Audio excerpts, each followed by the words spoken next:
Again. So I'd like to welcome everybody to the ECHO session today on the Platinum Rule, All That Glitters Isn't Gold. Next.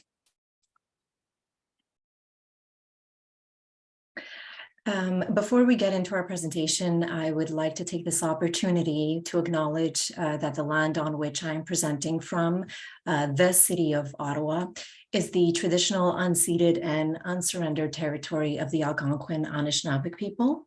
The Algonquin peoples have lived on this land since time immemorial. I acknowledge the historical oppression of lands, cultures, and the original peoples in what we now know as Canada, and fervently believe that the work we do collectively in palliative care can contribute to the healing and decolonizing journey we all share together.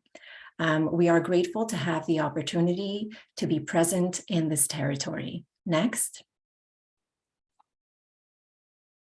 So very briefly, I'd just like to go over the Palliative Care ECHO Project. It is a 5-year national initiative, basically to cultivate communities of practice and establish continuous professional development among healthcare providers. We, of course, invite you to check our website at echopalliative.com. And the Palliative ECHO Project is supported by financial contribution from Health Canada. Next.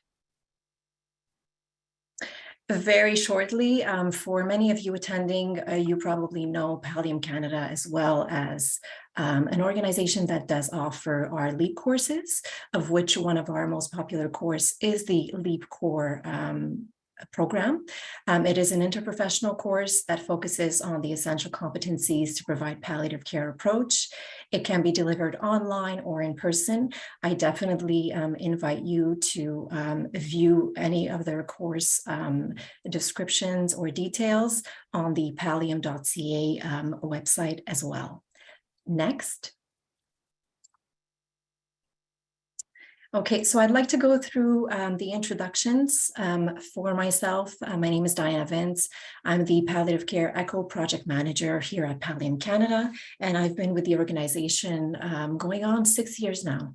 I would like to also introduce Dr. Harvey Max Chochinov, who is a distinguished professor of psychiatry at the University of Manitoba and senior scientist at CancerCare Manitoba Research Institute.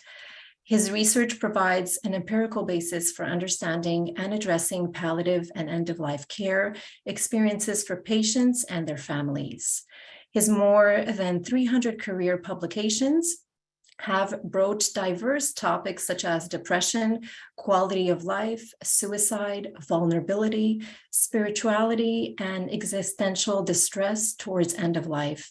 He has also led a large program of research targeting issues related to dignity within the healthcare setting. He is the co-founder of the Canadian Virtual Hospice and editor of the Handbook of Psychiatry in Palliative Medicine. His book, Dignity Therapy: Final Words for Final Days, was the 2011 winner of the Prose Award. He has received top research awards from the Canadian Psychiatric Association, the Canadian Cancer Society, the American Association of Hospice and Palliative Care, and the International Psycho-Oncology Society. A Lifetime Achievement Award from the Canadian Association of Psychosocial Oncology and the Canadian Medical Association's highest recognition, the FNG Star Award. He is an Order of Manitoba recipient and an officer in the Order of Canada. And in 2020, he was included into the Canadian Medical Hall of Fame. Next. So regarding the conflict of interest, on behalf of Pallium Canada, just covering it quickly, we are a non-for-profit organization, partially funded through a contribution by Health Canada, as I mentioned prior. We generate funds to support operations and research and development from course registration fees of our LEAP courses and sales of our Pallium pocketbook. I, on my end, as a host, I have nothing to disclose. Dr. Chochinov, I believe you have nothing to disclose either. Next. So the welcome and reminders, I just wanted to briefly say for comments, please use the chat function. For anything, any questions, please include them in the chat. We will have a Q&A at the end of the presentation, so the questions will be addressed. And the session is being recorded, so the recording of the slide deck will be emailed to all registrants here within the next week or so, and it will be available on the echopalliative.com website. I will now hand over the session to Dr. Chochinov. Next. Well, thank you so much. It really is a pleasure and an honor to be here. I'd like to give particular thanks to Diana and to Jeff for inviting me, and also certainly a shout out to Dr. Jose Pereira, a dear friend, a colleague, somebody who's been so instrumental in changing the landscape of palliative care nationally and internationally, and the person who had at least initially broached with me the idea of presenting at today's session. For my topic, I chose something that I've been publishing about and thinking about most recently, just over the course of the last year or two during the time of the pandemic, and began thinking about this idea of the platinum rule and what it might mean in terms of understanding issues related to diversity, equality, inclusiveness. And so my title, The Platinum Rule, All That Glitters Is Not Gold, is what I have in store for you the next 40 minutes or so. And my plan is to take you along what has been a long pathway that eventually led to the arrival at this particular rule. Next, please. So where to begin this this journey with you? Well, if I think about the work that I, along with my research group, have done in the area of dignity, I really have to go back to the early 1990s and the events that were taking place in the Benelux countries. In Holland, euthanasia and assisted suicide were legal and available, and there were studies being done looking at what were called MDEL, or medical decisions to end life.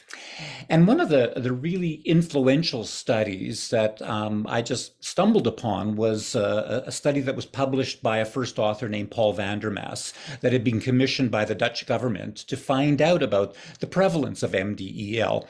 And interestingly enough, he reported, depending on whether or not you were talking about assisted suicide or euthanasia, somewhere between 2 to 4% of Dutch patients were dying as a result of either one of these death hastening practices. But the interesting piece that Paul Vandermas introduced into the literature, and certainly it was a cue for me to embark on research in this area, is that according to Dutch physicians, the reason why their patients had sought out an assisted death, more so than any other reason, was the fact that they felt that they had lost their sense of dignity. Now, Vandermas didn't really define what the patient meant by dignity. And in fact, he wasn't able to talk to patients. All of these patients are now gone, have died, but he was able to talk to their physician. So we have a source of data that is at least one step removed from the patient, that is the proxy informant, the healthcare provider. And we don't really have a definition for what dignity might have meant to these physicians. And so we thought to ourselves, if dignity is worth dying for, then dignity is worth studying. And when we went to the literature, we found that indeed there were really no empirical studies that were examining dignity in the context of end of life. It was a highly politicized term. It was a term that was used often in the literature to support various and oftentimes contentious arguments, whether you were for or against a particular practice. Dignity would be your trump card. The reason we support this is that it's a matter of human dignity. And the reason that we don't exactly the same. It would be undignified, for example, to be hastening the death of patients, as opposed to the opposite side of that fence, which would be arguing dignity in terms of autonomy. It is my life. I have a say over determining the circumstances and timing of my death. Next. And so what we then did is we began studying dignity using an empirical lens. I mean, we kind of sidestepped the politics and didn't approach this as a moral philosopher might. We looked for empirical evidence that we gathered from patients. And this was one of the first studies that we published on dignity, and it appeared in the British journal The Lancet. We reported it on over 200 dying patients, all of them receiving palliative care. For the most part, these are people who had some form of an end-stage malignancy. On average, they were in their early to mid-70s. We asked them to rate their sense of dignity on an ordinal scale that was modeled on the SADS interview, the Schedule of Affective Disorders and Schizophrenia. And what you can see is that at least in half of the cohort, they never reported a sense of loss of dignity, which means that at least in the other half, at least on occasion, to some extent, lost sense of dignity was something that they had experience, felt it was part of, what the journey of nearing end of life was about. And in a small minority, about 7% of this cohort, they had a significant lost sense of dignity, and the cutoff was a 3 on this scale, which is demarcated by a moderate sense of loss of dignity, ranging all the way from moderate to extreme. That is, virtually feeling overwhelmed. That is a constant feeling ever present. Next. So having measured or attempted to measure dignity or sense of dignity in this cohort of dying patients, we then asked ourselves, well, what differentiates people whose dignity is intact versus those who say that their dignity is, in fact, broken or fractured? And some of the results are things that you very well may have predicted, and that is that amongst people who no longer felt that their sense of dignity was intact or significantly undermined was this idea that somehow life was no longer worth living. They had a heightened desire for death. There was a loss of their sense of will to live, along with this constellation of psychological symptoms like depression, hopelessness, and anxiety. And in some ways, this sort of lends empirical validity to what we were seeing happening in Holland, whereby it may be that lost sense of dignity is part of a final common pathway. One loses your sense of dignity, it undermines your will to live or wish to go on living, and ergo requests for hastened death, as was reported in the Vandermaas study. Next.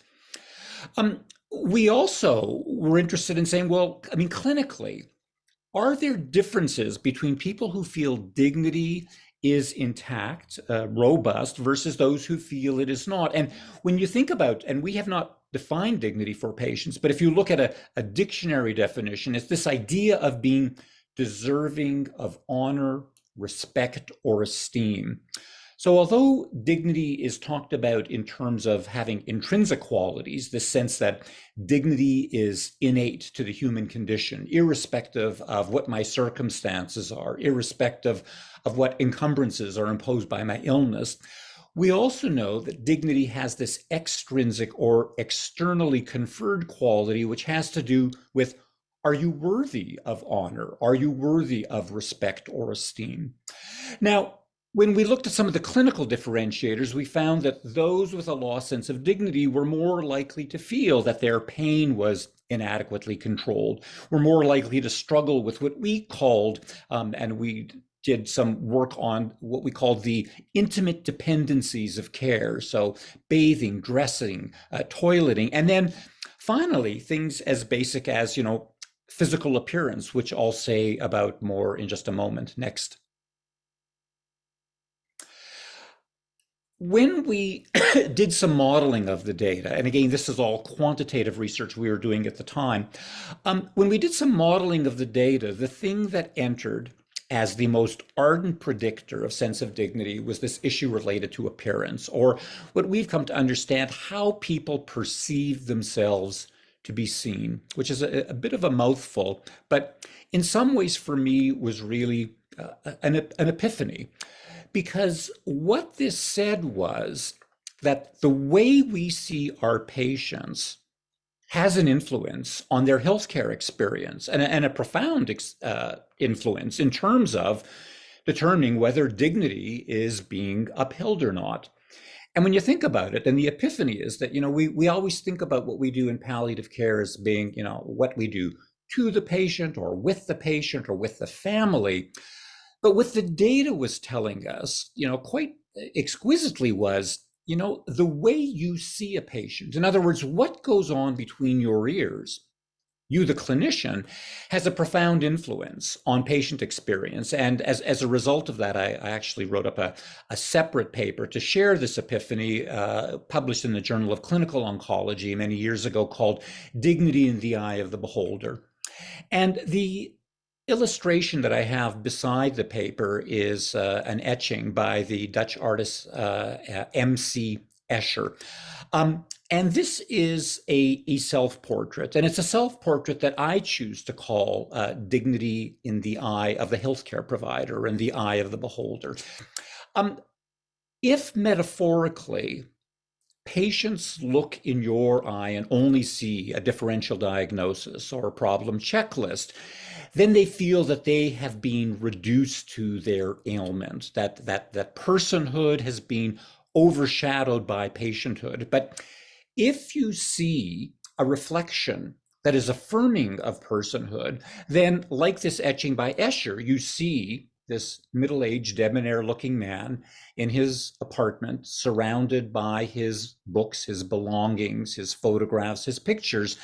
And what you see, and what I choose to see in this, really is a reflection in the eye that provides affirmation, to affirm your value as a human being, to affirm the essence, the totality of who you are, exclusive of or in spite of whatever ailments happen to bring you into medical attention. Next. So this approach and this mindfulness to the influence that we can have on healthcare experience is one that I have talked about and introduced in the literature. A number of years ago, this was published in the Journal of the American Medical Association, JAMA. And it's an approach to palliative care which I've called dignity conserving care, and at the time described this as a new model for palliative care. And the newness, I suppose, is not only that it contains all of the elements that we traditionally think of as being part and parcel of palliative care, but also includes the important dynamic of this interchange between the healthcare provider and the patient and their family, the perceptions of the healthcare provider, the way in which that unit of care is appreciated or not, or acknowledged or affirmed or not, is part of the core competencies of what we want to provide if we're going to offer dignity conserving care. Next, please.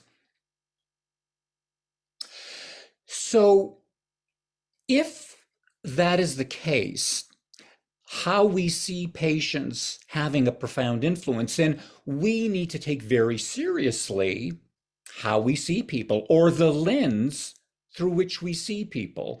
And what I'm going to do the remainder of the time is to talk about a few ways of seeing people, which will finally bring us to the platinum rule, which starts to look at ways in which we see people that also implicates issues related to bias, and the way in which the lens through which we perceive the rest of the world is shaped by the way we are raised, the way we are socialized to value certain things and to value other things in a lesser way. Next, please.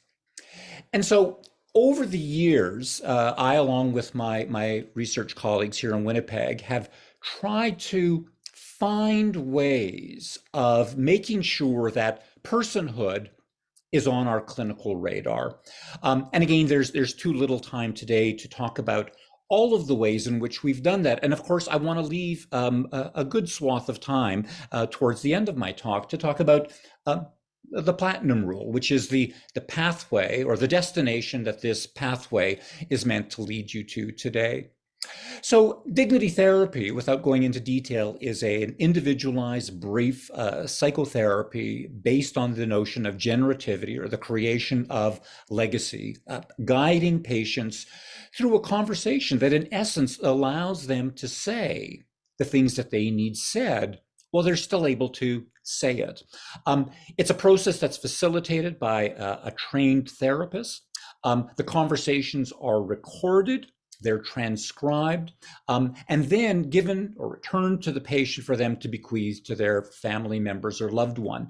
And this borrows very much from the notion of generativity, the idea that can we provide patients an outlet so they will know that they have engaged in activity that will have meaning and will have ripple effects that are even transcendent of the event of their very death. And dignity therapy has become one of the most studied psychotherapeutic interventions designed for patients with advanced or life-limiting illness in the literature today. Next, please. There are about 100 papers, empirical papers now in the literature on dignity therapy. And at the time that I put this slide together, I think there were about 8 to 10 systematic reviews of dignity therapy. And well, there's a variety of approaches, a variety of audiences in which this has been done with various different outcome measures. The consistent outcome or the consistent finding appears to be that dignity therapy enhances end-of-life experience. If dignity therapy is done in context wherein patients are more distressed, there have been randomized control trials that suggest that dignity therapy can mitigate things like depression, anxiety, demoralization, even desire for death. So dignity therapy is one tool that we have introduced to the literature to make sure that personhood, attentiveness, not just to the patient, but to the person who now is afflicted with whatever the ailment happens to be, that personhood is always on our clinical radar. Next, please. And as it happens, and again, dignity therapy has been around for a long time, and it's been around long enough perhaps to begin gaining attention outside strictly of medical spheres and during the COVID pandemic. And by the way, ironically, I've done more dignity therapy by way of Zoom using virtual platforms during the pandemic than collectively my entire career for whatever reasons. And we could kind of talk and speculate on that. But about a year ago, the Washington Post, and it's only one of several periodicals, did a very nice article on dignity therapy, and the article being entitled "End of Life Conversations May Be Helpful to Patients and Families." Next, please. So another tool that we have used to try and make sure that dignity conserving care, that personhood is part of our clinical consciousness, is an approach that I've called the ABCDs of dignity conserving care. And some of this I've already highlighted by suggesting that A, dignity conserving care, A is for attitude. That your attitude, your disposition, your outlook, your worldview, the way in which you see people has an influence on their perceptions of care and how they experience care. And these ABCDs, by the way, were meant to be core efficiencies, core competencies, the same way that the ABCs of critical care, airway, breathing, circulation, that no healthcare provider should be absolved of those core efficiencies, in the same way that none of us who have contact with patients should be absolved from knowing our ABCDs of dignity conserving care. This is part of what it takes to be an effective person working in healthcare. And I years ago published an article called "The Secret Is Out: Patients Are People with Feelings That Matter," Well, patients are people with feelings that matter, and if we're going to be attentive to those feelings, we need to know our ABCD. So A is for attitude, B is for behavior, the way we behave in a way that acknowledges personhood. C is for compassion, this idea of understanding the suffering of another, along with attempts to mitigate said suffering. And D is for dialogue, or the conversations that we have that are also acknowledging of personhood. Next, please.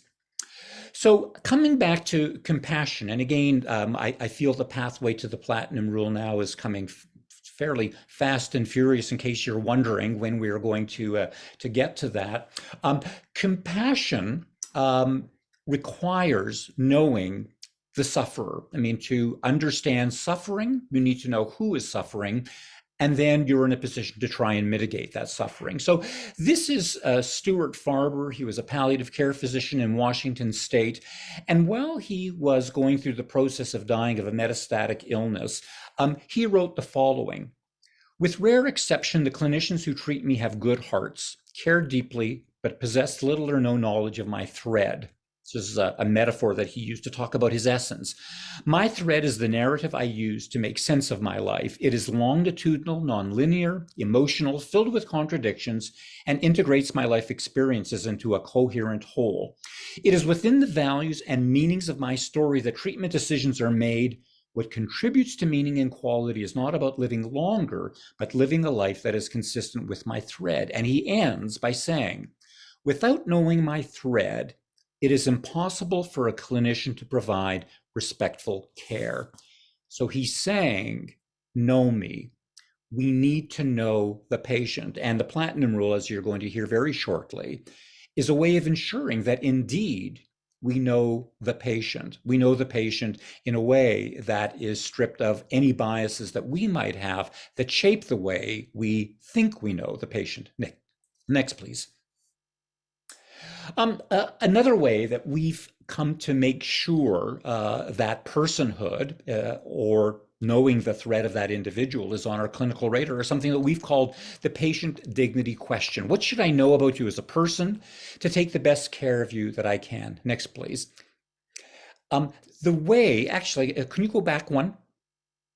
The way that we have studied this is we go to the bedside of the patient. We say something to the effect, we know a lot about you clinically, about you medically, but we know less about who you are as a person.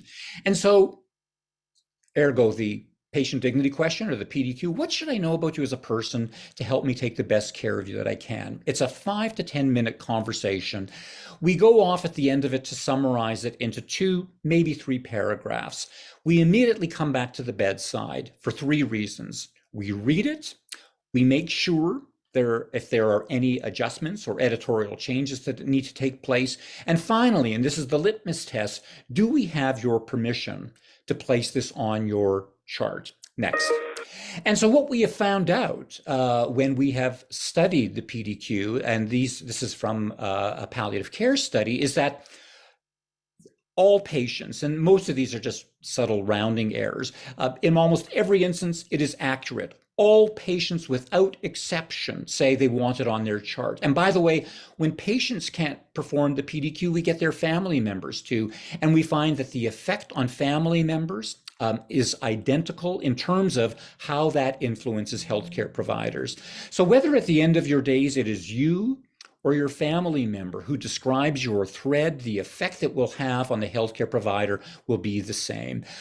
Many people wanted copies. They thought this could inform their healthcare provider about things that were important, it might affect their care, and all of them recommend it for future patients and families. Next, please.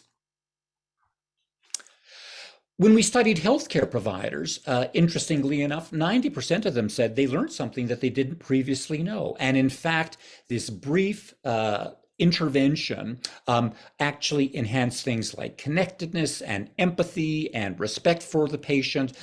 In some instances, said it might influence their care. My sense is that we're talking more about tone of care, but that's another conversation. And that it enhanced their sense of knowing who the person was, or who the patient was as a person. Next. So briefly, before we segue to the platinum rule, I can tell you that the PDQ is something that we studied in the setting of intensive care during the time of COVID. So you've got these patients who are now in intensive care, for the most part are on respirators. They're non-conversant at this point. We've gone to the intensivists to say we are conducting a study on personhood. With their permission, we contact the family member at home by phone, and again, go through a very similar conversation. So we know a lot medically about this person in intensive care who are now fighting for their life, but we don't know about who they are as a person. And so could you tell us about who this individual is so that we could take the best care of them possible? This slide is slightly old in that we now have 35 people who have completed this. So 35 family members who have responded to the PDQ by proxy. And what you can see is that all of them across the, 5 out of 5 is the top score, and all of them are saying it's accurate, it's important information for the healthcare provider to know, it could affect the way they're cared for. It's something that all patients and families should be offered. It was a meaningful experience. And I can tell you, I have conducted some of these interviews, and the family members have been gobsmacked. I mean, through tears, tell us about their appreciation. And here is one recording or one brief portion of transcript from a PDQ of a daughter of a First Nations patient that was in the study. And it reads as follows. Terry wants the healthcare team to know that her mother is not any ordinary patient, but is a very special woman. Quote, since my mother was admitted, I've been struggling to find a way to share my mother's story with the staff. But my heart is so happy that this PDQ will now allow me to do so. I hope the staff read my mother's story and appreciate the life that she lived. It was, and it was an extraordinary story that she told. Terry told the story of her mother having had a child very young, one of her daughters having been likely murdered, having gone missing, her having become, the mother having become an incredible force in the First Nations community. And again, this provided Terry an opportunity to say, this is who she is. This is how I want you to see her. This is the lens through which I want my mother appreciated. Next, please. So what happens, though, when, unlike Stuart Farber, who's well positioned in the social determinants of health, what happens if we are unable to understand, appreciate, have less familiarity with the cloth through which the thread that we are provided by the patient is less familiar to us, is more tattered or torn than we might be accustomed to. And so the next slide, let me introduce you to a dear friend and colleague, Catherine Frazee. And Catherine, who has spinal muscular atrophy and lives with significant disability, had the following to say about the way she was concerned that she might be seen, or perhaps more to the point, in the ways in which she might not be seen. And here's what Catherine had to say. Having to wear diapers and drooling are highly stigmatized departures from what is expected of adult bodies. Those of us who deviate from these norms experience social shame and stigma that erodes resilience and increases vulnerability. The more deeply these stigmatized accounts are embedded in our social discourse and social policy, the more deeply virulent social prejudice takes hold within our culture. And she ends with the following statement. What assurance can we offer that the physician who treats these adults at end of life will not stand at their bedside with horror or revulsion in his heart? Next. And so this brings us to this notion of, well, how do we see patients? What measure do we use to determine what we might offer or withhold? And this is where oftentimes we invoke the golden rule. We think about, okay, what would I want in this situation, or what would I want for my loved one? So this is the golden rule, or a gold standard. And it means trying to think about, if I were in that position, what would I want for myself? And the golden rule, I mean, not to be denigrating of it, I mean, it first appeared in an Egyptian tale that was recorded about 2,000 years before Christ. And it is something that you see in many or most religious traditions in some form or another. But are there limitations or problems that we need to look at? Next slide. Well, the issue with the golden rule is that it does impose, when you think about it, this external standard. And depending on, and it assumes that we have this kind of infallible barometer of what might be in the patient's best interest, what might they want in this circumstance. And if we happen to see them through eyes, as Catherine was concerned about, through eyes of horror or revulsion, that can lead to a certain degree of therapeutic nihilism. I sure wouldn't want to live this way, or I see your life or perceive your life to be one that really is based on continuous suffering. And if I look at you through that lens, suffering is bad, mitigating suffering is good, and therefore, and I've kind of introduced this term into the literature, this notion of kind of distorted compassion. If I misperceive your suffering and respond to it in a way based on those misperceptions, then my compassion becomes distorted and can lead to therapeutic nihilism. Let's not do anything. Let's withhold treatment. Let's take a path of least resistance. Let's let nature take its course. So this can lead also, and this is, I think, an important one, it can lead to advice that's based on avoiding the future that we ourselves would find intolerable. So if we can't imagine our thread having been woven into a cloth that looks very different from the cloth that we're used to, we might offer advice that is going to allow this individual to avoid a course of action that might lead to consequences that we would find abominable, that we would find intolerable. And that, of course, then leads to discordance in terms of goals of care. If what I see you ought to have and what you see you ought to have don't jive, then clearly there's going to be discordance in goals of care. Next slide, please. So for that reason, I began saying, well, the golden rule, as good as it is, seems to have some limitations. And so I published this article. And before I talk about the platinum rule, I have to share with you, just to give you a sense of the way in which this seems to be resonating with people.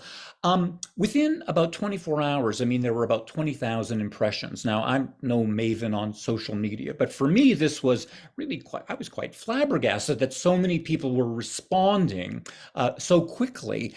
And within about a week, there were blogs that were published in the United States, and there was one as far away as India. In fact, and again, this is not an exaggeration, in the same week that the article was published, two colleagues, independent of one another, approached me from outside of Winnipeg, different parts of the country, to say they had been attending workshops or sessions about equity, diversity, and inclusiveness. And in both instances, the platinum rule had been cited. Next, please. And this is my very brief fanboy moment. Some of you who aren't as long in the tooth as I am may not be familiar with the name Robert Twycross, but Robert Twycross is one of the founders, in the same kind of echelons as Dame Saunders. Robert Twycross was one of the founders of the contemporary or modern hospice movement, an extraordinary individual who I have no connection with and had no previous correspondence with. And suddenly in my inbox, there was this note from Robert Twycross that read, "Dear Harvey, thank you for putting it so clearly. I am most grateful to you. Keep up the good work. Warm regards, Robert." So I was, again, gobsmacked, but at the same time had this sense that maybe we're onto something here. Maybe the platinum rule speaks to something that we need to engage with if we're going to truly understand this whole notion of person-centered care. Next, please. And just one other example of how quickly the platinum rule seems to be kind of making entry into the medical literature. And this was, I discovered this online. It was published in PLOS One. This was an article on athletic trainers' viewpoints of patient-centered care, preliminary findings. And the quotation from the article, and this just came out about a month or two ago, and the platinum rule hasn't been out for more than about 6 months or so. And it reads, just as medicine has evolved, the golden rule of do unto others as you would have them do unto you has slowly been phased out and been replaced by the newer platinum rule. This is quoted from this article, which states, treat people the way they want to be treated rather than how you would want to be treated. As a much needed upgrade of an outdated cultural principle, the platinum rule fits the definition of person-centered care seamlessly and directly incorporates the dimension of patient preferences into patient-provider interactions. The findings from our study and recent literature on the platinum rule suggest a positive alternative in patient-centered care that needs further exploration in different healthcare settings. Next, please. So, enough of the build-up. What is the platinum rule? Well, the platinum rule simply says, do unto patients as they would have done unto themselves. So it's a change of perspective. It says we need to not just look at them through a golden rule standard or through a lens that doesn't question any potential biases that may exist because we are looking through that lens, but looking at it from their perspective. Do unto patients as they would want done unto themselves. Next, please.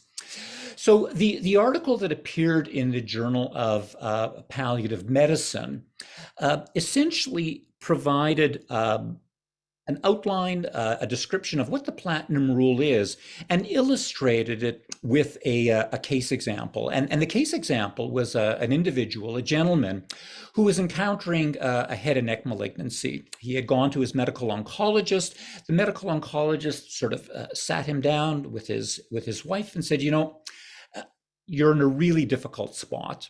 And the course that you can anticipate, I'm sorry to say, is going to be and might be very, very difficult. And apparently, according to the physician who shared this case example with me, at that point, the physician suggested that at some point in time, medical assistance in dying may be an option that he would want to invoke to try and address his suffering. Now, of course, the patient in this instance was not interested in MAID. He was interested in further care. He had a large family. He was from rural Manitoba. He was very invested in his family, in farming, being with nature. All of these things gave his quality of life, in spite of the encumbrances of being sick, a quality that made him feel he wanted to sustain that as long as he could. And it does make you think about, well, what was going on in the mind of the healthcare provider? And again, you can see, you know, it doesn't come from a place, I mean, certainly I would assume, it doesn't come from a place of ill intent or nefarious intent. It likely comes from a place of anticipating that if I were you, I couldn't tolerate anticipating putting myself in a place that this healthcare journey may take you, should you go a course other than seeking out a way to end your life. Next, please.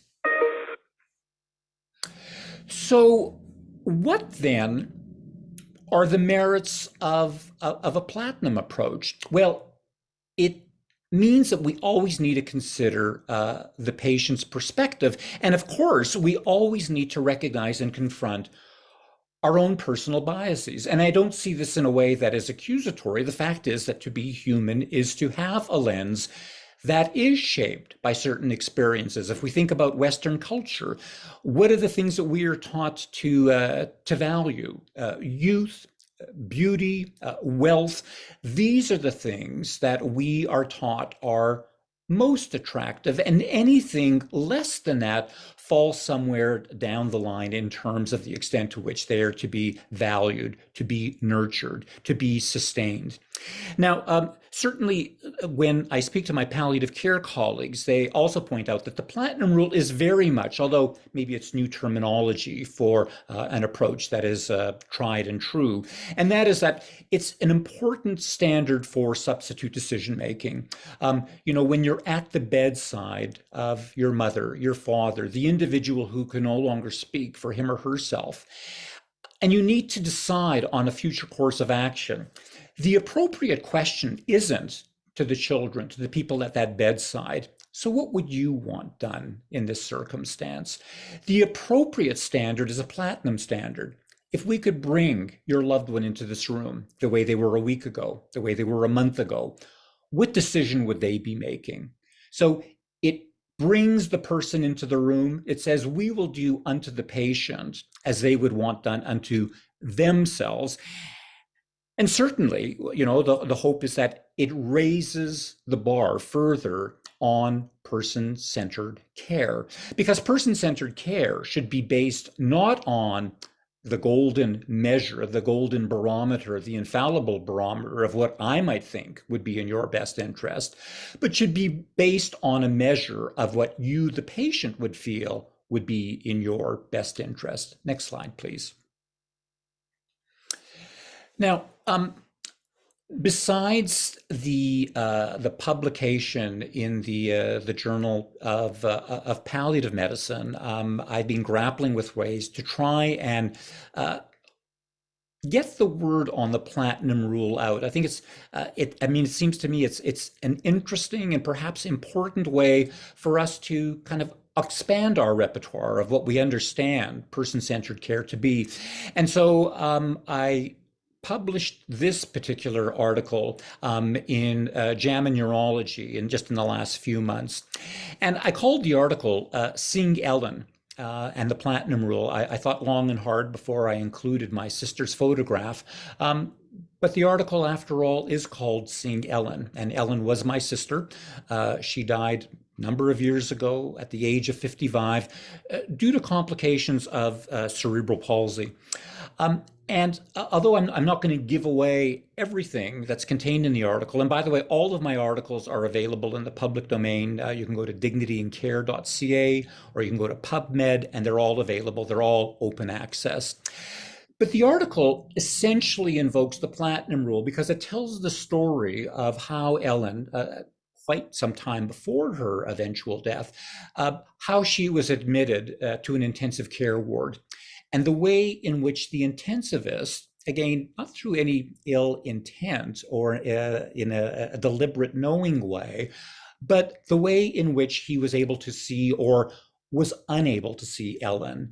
He was only able to appreciate her as a body that had been twisted and distorted as a result of cerebral palsy. So her kyphosis, her scoliosis, her profound respiratory compromise and dyspnea were things that really shaped the way in which she was seen. And who knows, the lens that he was looking at her was one that was unable to appreciate the person, the advocate, the aunt, the sister, the daughter, the much loved cousin, who was somebody that we all loved and cherished dearly. So that is yet another description of the platinum rule that's available in the literature for you to access and hopefully to introduce into your practice. And although, of course, this session, Pallium, is about palliative care, I would suggest to you that the platinum rule, and I think most everything that I've said about person-centered care, is applicable across the broadest domain of the human experience, and certainly across the broadest domain of medical care. So from obstetrics to grave, the platinum rule and understandings about person-centered care have salience and are important. The second last slide, I believe. Yes. So my mother also recently died. This was during, again, the course of the COVID pandemic. And I have to say, having kind of, walked this course with her as a family member, she was 92 at the time of her death. I can't say that it was an easy final year of her life. And the thing that really causes me pain is to know that although there were some fleeting and extraordinary examples of exemplary care, I mean, spectacular care, really, there were way too many examples of care that was poor to even outright horrific.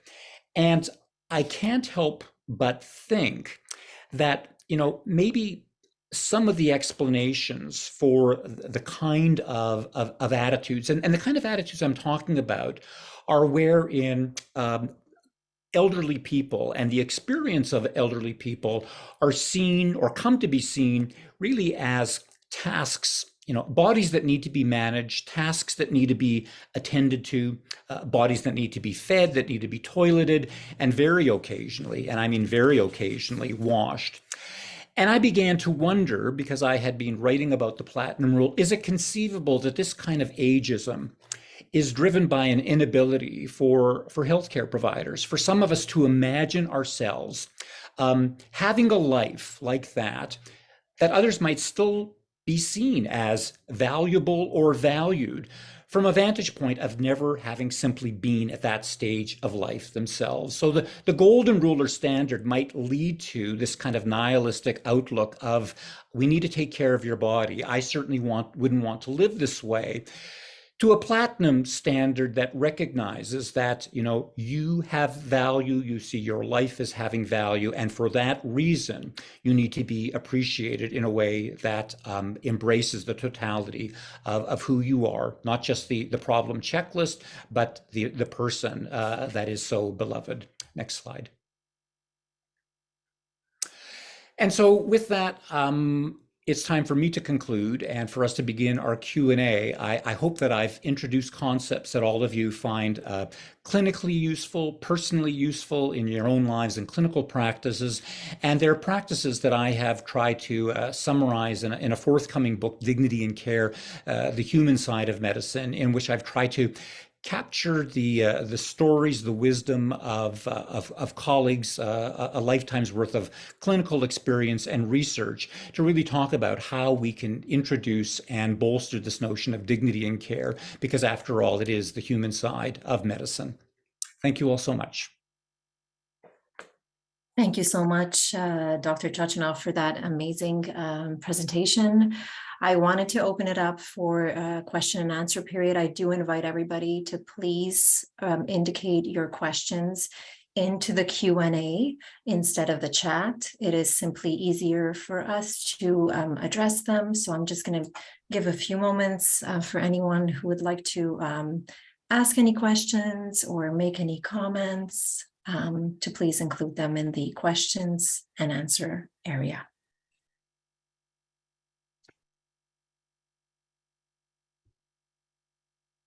So we did have a few questions, Dr. Chochinov. There is one that was requesting the posters with the ABCD of dignity, where they would be available. Do you have a web page or anything we can share? You know what? I can try and find them for that person. They're not of my creation. Like you, I would have to go on the web to Okay. to find them. But you can try. Just go to Google under images and go to ABCD, Dignity Conserving Care. That's where I discovered them. Apparently, you can actually go out and get a Dignity Conserving Care T-shirt. Who would have ever thought? Who would But have thought? I have not commodified my work in that way, or Of course. Thank you so much for that. I don't see any other questions coming in. Oh, I do see a few actually. Hold on just one moment. Okay.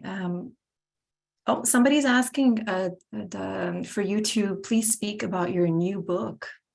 oh, and I see this is coming from Anel. Anel and I first met, and it was a lovely meeting. We first met in Saskatoon, and Saskatoon has the distinction of being the first place that I spoke face to face after 2.5 years of only speaking online because of the COVID-19 pandemic. And it was just an extraordinary and invigorating meeting to be with people, and the thrill of being able to see people other than just from the neck up, and knowing that they couldn't put me on mute it was very empowering. So my new book, as I said, is called Dignity and Care: The Human Side of Medicine. It's coming out in mid-November. It's being published by Oxford University Press. For those of you who are interested, it actually is now available at Oxford. If you follow me on Twitter, there's a fair amount of information on it, including ways in which you could pre-order the book and even get it at a reduced cost. It is meant to kind of illustrate all of the insights, both clinically and as well empirically, that I've gained over the last 35 years, really trying to point out how we can, raise the bar on person-centered care, including, and there is a section on the platinum rule. To write the book, I also interviewed about 20 to 25 senior healthcare colleagues across multiple disciplines, and use their stories as a way of illustrating particular principles. So unlike other books that are simply meant to convey stories and to move us in extraordinary ways, the book is also meant to use those stories as a way of illustrating core principles that I'm trying to impart around the platinum rule, around the ABCs of dignity conserving care, the model of therapeutic effectiveness, and so forth. So thank you for that, Anel. And I hope one day to be able to make a return visit to Saskatoon. Fantastic. So we will wrap up. We invite you to check out, just one moment here, check out a feedback survey that we are actually going to include in the chat here. And there is a link that is being added to simply answer what you thought about the current presentation. We'd like to thank you so much for attending, and please, in order to stay connected and see our future ECHO sessions, visit us at echopalliative.com. Thank you so much, everyone, for attending. My pleasure. Thank you.